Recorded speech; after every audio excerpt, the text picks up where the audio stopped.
Welcome back, friends. So, today we're going to take a look at how we clear the mind, how we leave all assumptions behind, in fact, how we take a voyage to the Bible prophets, or the prophets of the Bible, however you want to say it. So, welcome. And let's get started let me just quickly tell you, I studied pre-med. My degree work ended up in business management, and so I ended up with a degree in business. But I was just shy of going to med school, and I did a lot of research work. So I remember specifically, and probably the best class that I ever had in electives was a cultural anthropology class, and it delved into how we perceive the fellow man, how we best understand our fellow man. This is true of not only one-on-one interaction, but of course when we're trying to understand someone from another culture, and especially from another culture. So as we think of the Bible, and as we're approaching the Bible to learn what the Bible tells us, in order to grasp that wisdom, it's best that we understand it does come from a culture, the Hebrew culture. And in that, we are missing out on the depth and the breadth of that message when what we do is perceive it through our eyes and not the eyes of those who communicated that message to us. And though true that the Almighty presented that message through these people, the prophets and prophetesses, that we have to better understand who they were, because it was through them, that their shared experiences, their life experiences, that the message is then deliberated to the whole world eventually. Now that's called perceiving a study subject, be it a culture or an individual, the culturally relative way. When you are an ethnocentric, you are viewing your fellow man or another culture through your eyes. Think, to give you an example, sometime when there might have been a storm and the power went out. Let's say it was summertime, and you had to, probably most people have had to go through this, you had to turn on a couple of candles, and it was hot. It was really hot and uncomfortable. This is the beginning of understanding what the prophets encountered. And as we know, these were not people of great wealth for the most part. Some were wealthy, but most of the prophets, the biblical prophets, did not even, honestly, they had no access to money. We're talking about bartering systems. So as we move back in time to better understand the prophets, we have to try and take that voyage through their perspective, not ours, when we're trying to approach Scripture. And as we move through that message, it deals with the ancient biblical message. It's not a message of modern Christianity. It's not a message of modern Judaism even. It goes much further.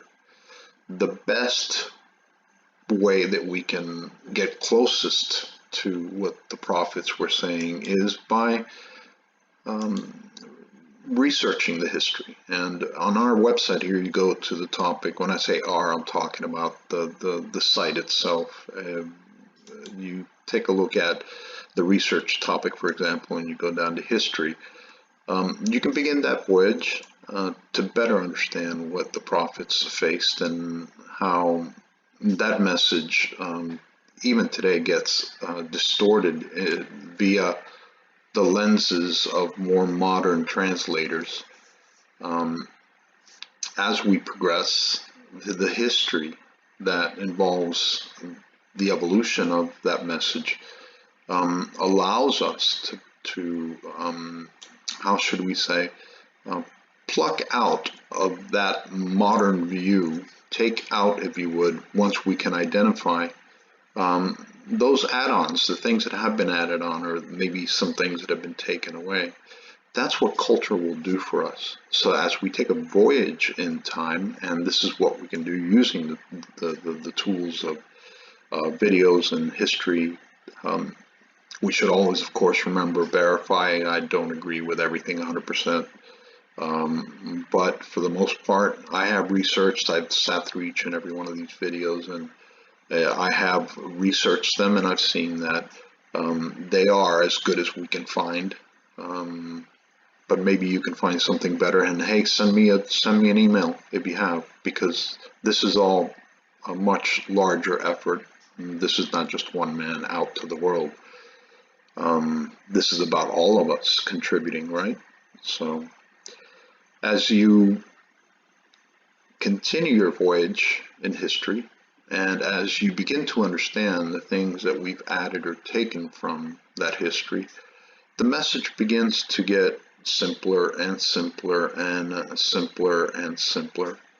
And as the videos pass and as you continue your research, you're going to learn that, my gosh, the modern view of the story, of the biblical story, truly has changed quite a bit. And it is of utmost importance that we understand what those changes have been. So history is one of those vehicles that we can use to those ends in order to put ourselves in the sandals of the prophets, and as the intro suggests, let the prophets in, let them sit down and have a conversation with us. So this is the best way, and we have today what we didn't have even 20 years ago, the tools at our fingertips, literally, with the advent of the internet and, well, computers, really. So this is what that voyage looks like, the culturally relative approach to the prophets, that we may better understand their points of view and not what modern man has wanted to add or take in the process. Now, that eventually is going to develop a narrative that is going to help us in identifying what words will best suit the actual lessons in the Bible. History will begin to free us from much of what has been added or taken, and then we can apply that to the tools once we get into the next couple of lessons, covering how to actually use the tools and what are the best methods to those ends. And I just want to say thank you for your continued visits, and I pray that this message brings you one step closer to understanding the prophets of the Bible. Thank you again, and talk soon. Bye-bye.